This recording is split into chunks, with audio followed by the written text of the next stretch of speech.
মহান আল্লাহ বলেন, ফেরেশতাদের লক্ষ্য করে বলেন, ইন্নী জাইলুন ফিল আরদি খলিফা, আমি মাটিতে প্রতিনিধি তৈরি করতে চাই। ফেরেশতারা বললেন, করিয়েন না, মারামারি করবে। ফেরেশতারা কিভাবে জানলো যে আমরা মারামারি করব? তো আমাদের পূর্বে জিনেরা এসেছিল, জিন মারামারি করেছে, করছে, এটা ফেরেশতা দেখেছেন। তো ফেরেশতারা বললেন যে ওদের সৃষ্টি করিয়েন না, ওরা মারামারি করবে।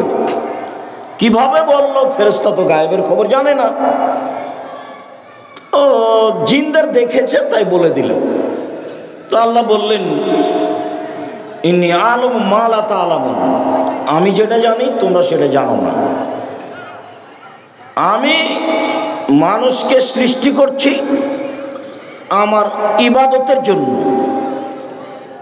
অন্যায় করার ক্ষমতা আছে, তবুও অন্যায়কে বর্জন করে আমাকে ডাকবে, সেইটা আমি তোমাদের দেখাবো, দেখো সময়ে। তো যা হওয়ার তাই হলো, সৃষ্টি করে এখন সবার চেয়ে সম্মানিত করতে চাইলেন। ফেরেশতাদের বললেন, আদমকে মেনে নাও। ফেরেশতা বললেন, মানলাম। জিনদের বলল যে আদমকে মেনে নাও। তো ইবলিস বলল যে তা কেমনে হয়, ও তো মাটির তৈরি, আমি তো আগুনের তৈরি, মানতে পারি না। তো আল্লাহ বললেন, তাহলে তুই সরে যা, আমার এখানে থাকতে পাবি না, দয়া রহমতের মধ্যে রাজিম, তুই বিতাড়িত, সরে যা। তখন ইবলিস বলছে, ঠিক আছে সরে যাব, আমার একটা কথা শোনেন। কি কথা?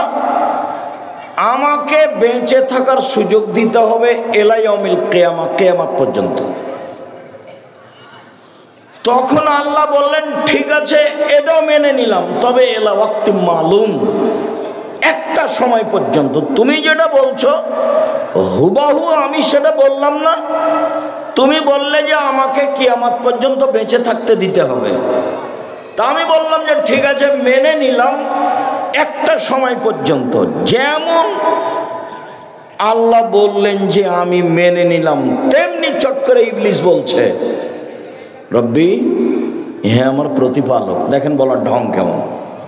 ইবলিস বলছে, রব্বি, হে আমার প্রতিপালক, তোমার সম্মান মর্যাদার কসম করে বলছি, লাউবিয়ানাল ইনসানা মাদামা তারহুম ফি আসাদিহিম, যতক্ষণ আদমের ছেলেমেয়ের দেহে শ্বাস থাকবে ওকে আমি পাপ করাবই।